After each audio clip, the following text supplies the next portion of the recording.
Bonjour à tous, messieurs, dames. Aujourd'hui, on se retrouve pour un épisode plutôt spécial. Ici, à la clinique du sport Ramsey Santé. Donc, ici, on intervient sur les sportifs de haut niveau, sur les sportifs amateurs également. Et on part à la rencontre avec un chirurgien mondialement connu, monsieur Gilles Reboul. C'est parti.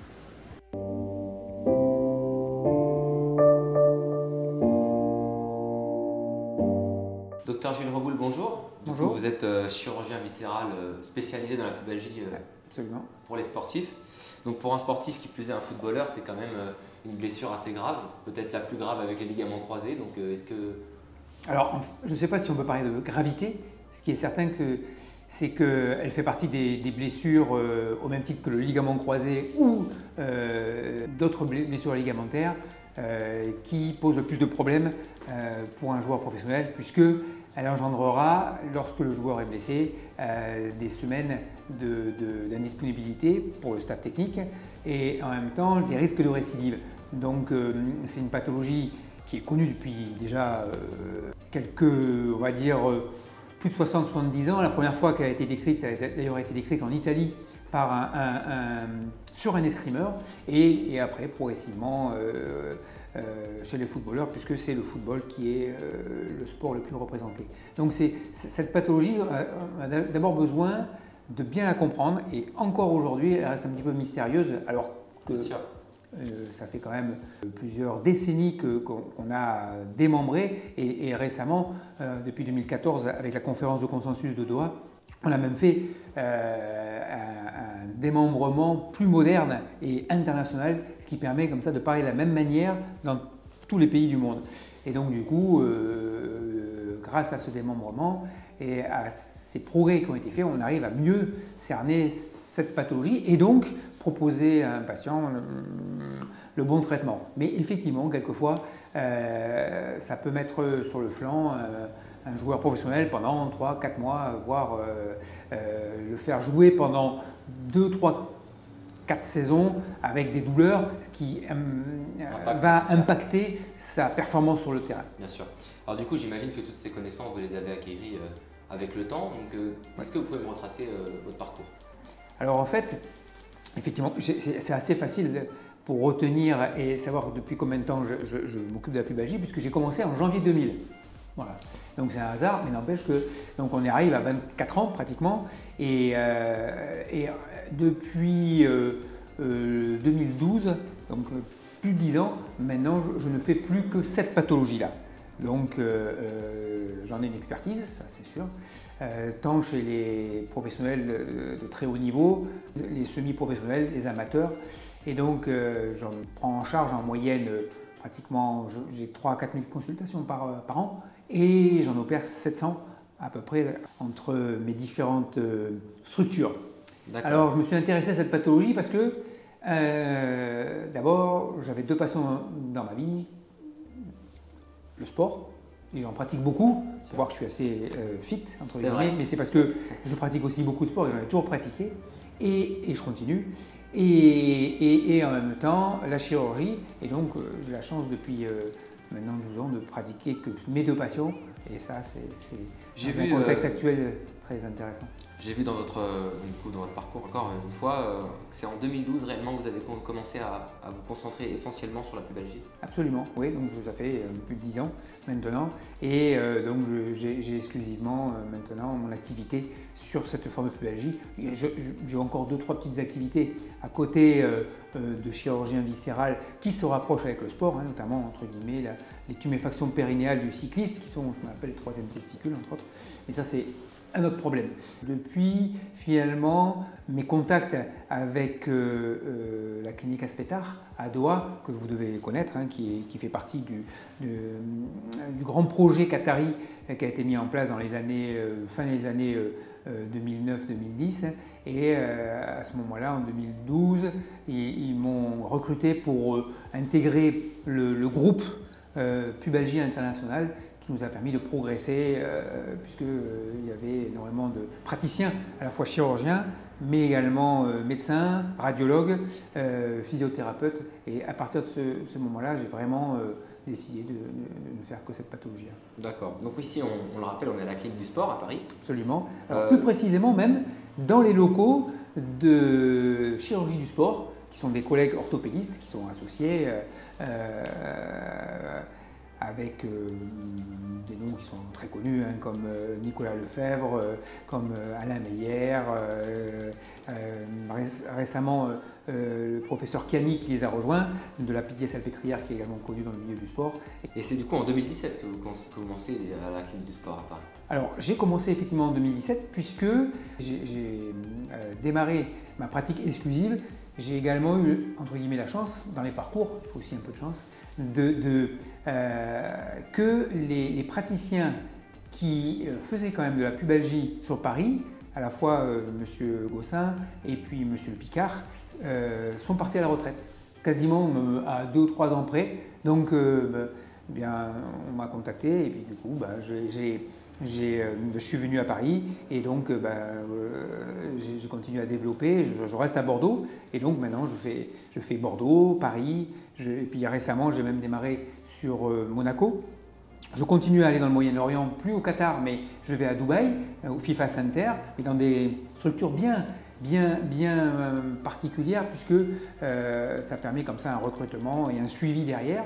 Et puis prochainement, là, je vais démarrer à Madrid, au FIFA Center également de Madrid. Donc voilà, c'est en train de se...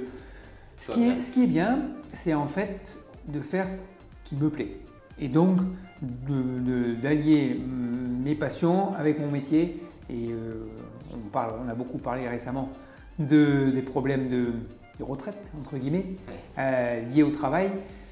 Parce que je pense que les gens veulent plus partir à la retraite parce qu'ils ne sont pas forcément heureux dans le travail qu'ils font. J'ai la chance, alors peut-être que mon parcours aussi, que j'ai fait ça aussi pour avoir cette chance-là, de pratiquer un métier que j'aime. Et donc, inutile de vous dire que ce n'est pas à 65 ans que je partirai à la retraite, mais si je peux travailler jusqu'à 75 ans, il n'y aura aucun problème. D'accord, c'est rare. Ces cas comme ça, maintenant, c'est rare, mais ça fait plaisir d'entendre ça en tout cas. J'espère que... Quelqu'un de passionné par son métier maintenant, c'est quand même l'objectif d'une vie. Oui, j'aimerais que beaucoup le soient. Ensuite, on va s'intéresser à la partie football. Du coup, vous faites partie des 2 seuls, un peu entre guillemets, au monde à pouvoir opérer ces pubalgies justement. Alors, je pense qu'on doit être entre 3 et 5. Mais 3 et 5, oui. Mais ça reste un pourcentage. Mais on est très peu, effectivement, parce que d'abord, il faut savoir que dans le milieu du sport de haut niveau, quand on a cette expertise-là, en fait, tout le monde veut venir me voir. Voilà. Alors je pense que la technique et les techniques que j'ai utilisées, que j'ai améliorées ou que j'ai mis au point, doivent bien fonctionner puisque ça fait plus de 20 ans que je le fais maintenant, donc ça passe bien et que les résultats sont bons aussi, même si on n'a jamais du 100%, c'est impossible, mais on tend à aller vers ce 100%, sachant que je dis toujours à mes patients, je ne peux pas leur assurer à 100% que je vais les guérir, mais par contre, je leur assure qu'à 100% je me battrai pour pouvoir les guérir. D'accord. Mais donc du coup, effectivement, on n'est pas nombreux parce que le monde du sport nécessite une grande expertise et puis le système actuel dans le football, notamment de très haut niveau, va vers l'hyper-expertise. Et c'est l'évolution aussi un peu de la chirurgie dans le sport, dans le milieu du haut niveau. Alors pour ceux qui ne connaissent pas forcément cette blessure, parce qu'il y a diverses blessures dans ce sport et dans les autres sports d'ailleurs, la pubalgie, quelle douleur exactement ça procure? Alors déjà, en fait, il ne faudrait pas utiliser le mot de pubalgie, parce que le mot pubalgie tout seul ne veut rien dire.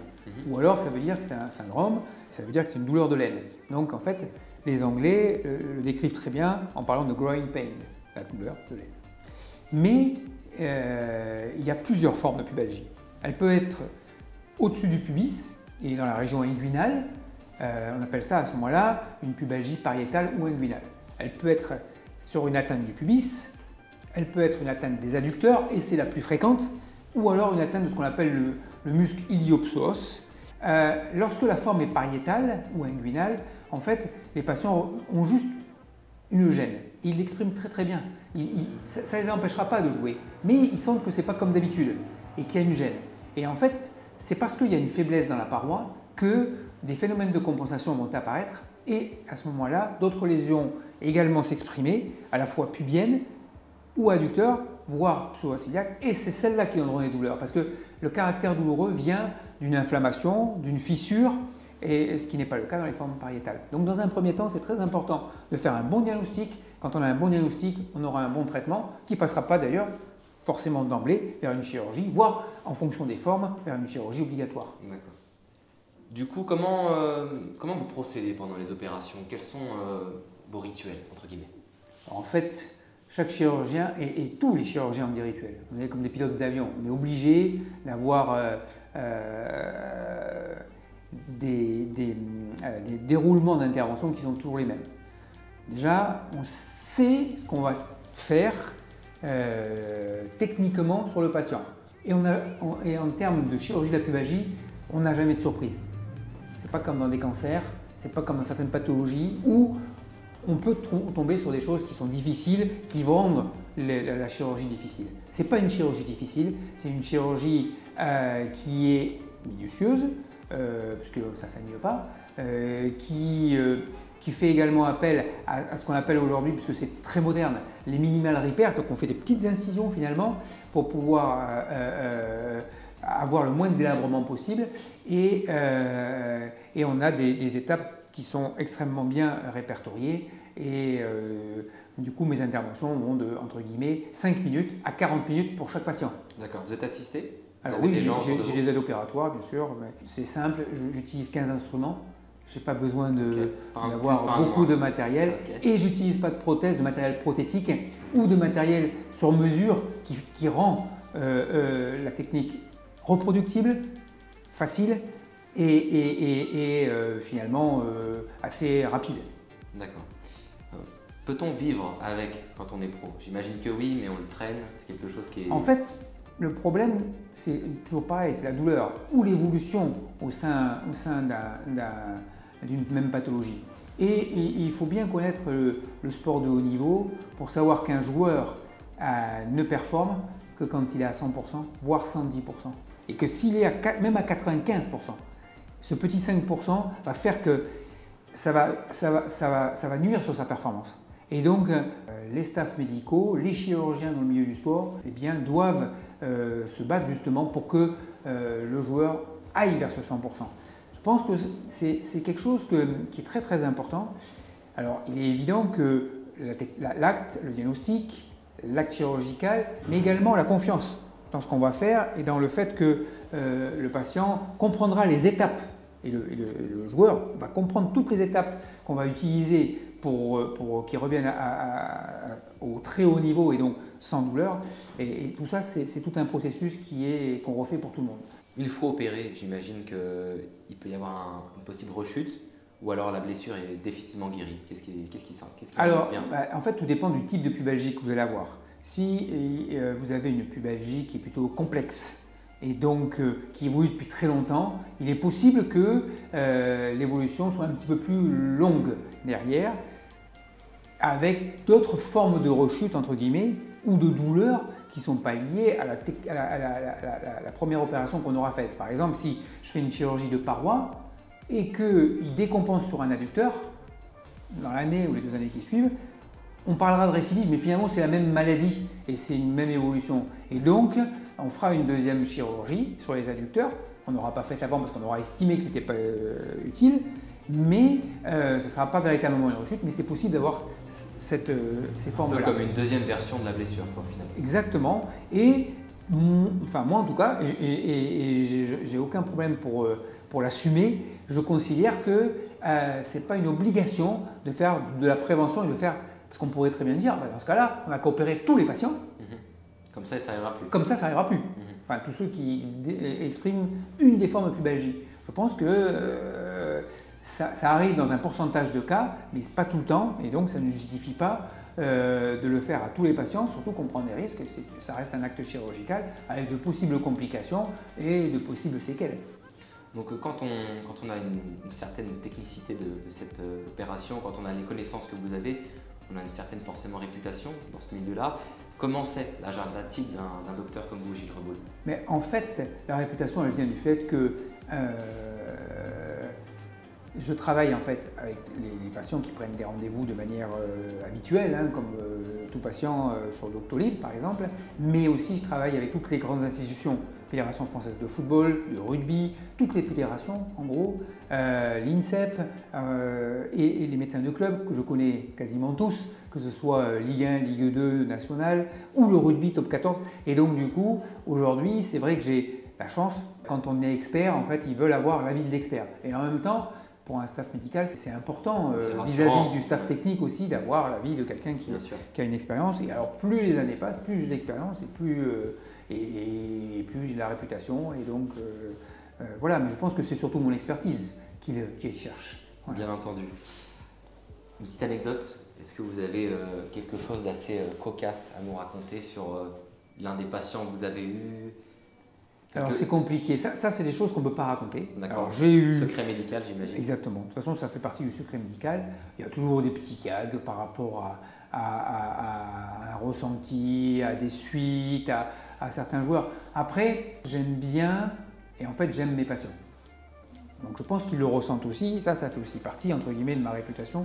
Je suis disponible pour les patients et par exemple, il faut savoir que quel que soit le joueur de très haut niveau, je ne vais pas le citer parce qu'il y en a de nombreux, mais je vais rentrer dans sa vie pendant 15 jours. C'est-à-dire quasiment on va s'appeler tous les jours. Et puis au bout de 15 jours, les choses allant bien, eh bien il va reprendre son cours, on peut savoir. Et puis au téléphone, on peut se contacter. Mais en fait, je suis devenu ami avec pas mal de joueurs maintenant. Et même quand on se revoit quelques années plus tard, voilà, on a le sourire, on est content, chacun a apporté sa pierre à l'édifice. Et en fait, la seule anecdote vraiment que je peux raconter, mais je ne dirais pas joueur, c'est un jour, on était dans un restaurant et on discutait ensemble. Il m'a dit, tu sais, tu m'as sauvé ma carrière. Et moi, je lui ai dit, bah, toi, tu me l'as lancé. Ah, c'est beau. Voilà, donc c'est bien. Je pense que pour tout médecin, on recherche à soulager un patient. Parce que c'est quand même la base au départ. Alors même si dans le milieu du sport et du fonctionnel, que ce n'est pas vital, on cherche quand même à apporter quelque chose à un patient. Donc voilà, moi je le dis une fois de plus, j'ai pas 100% de succès, j'aimerais bien, mais c'est impossible d'avoir 100% de succès. Mais je tends à me battre à 100% pour mes patients et à se rapprocher de ces 100%, ce qui veut dire qu'on progresse tous les ans.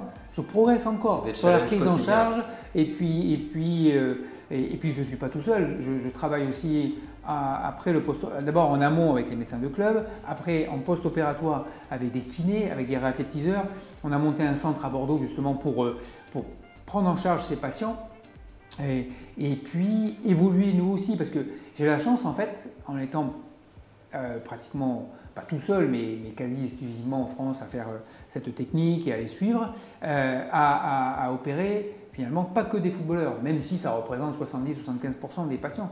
Mais j'opère les rugbyman, je vais opérer des cavaliers, des coureurs, des trailers, des judokas, tous les sports. Et ça, la prise en charge derrière, elle ne sera pas la même parce que ça ne sera pas dans la réathlétisation, l'athlète, on ne va pas lui faire travailler les mêmes éléments. Et ça, c'est un peu ça qui est plaisant dans votre métier, entre guillemets, c'est parce que c'est jamais vraiment la même chose. Oui. Les cas sont tous un peu différents. Donc et le patient est différent. Davantage votre expertise et votre passion. Ouais, et bien sûr, non, mais c'est très très important. Et du coup, avec ce centre, on a des réathlétiseurs, on a des kinés spécifiques qui eux aussi ont appris et sont capables maintenant d'avoir des schémas, des process différents de réathlétisation parce que ce n'est pas le même sport. Et ça, c'est très important.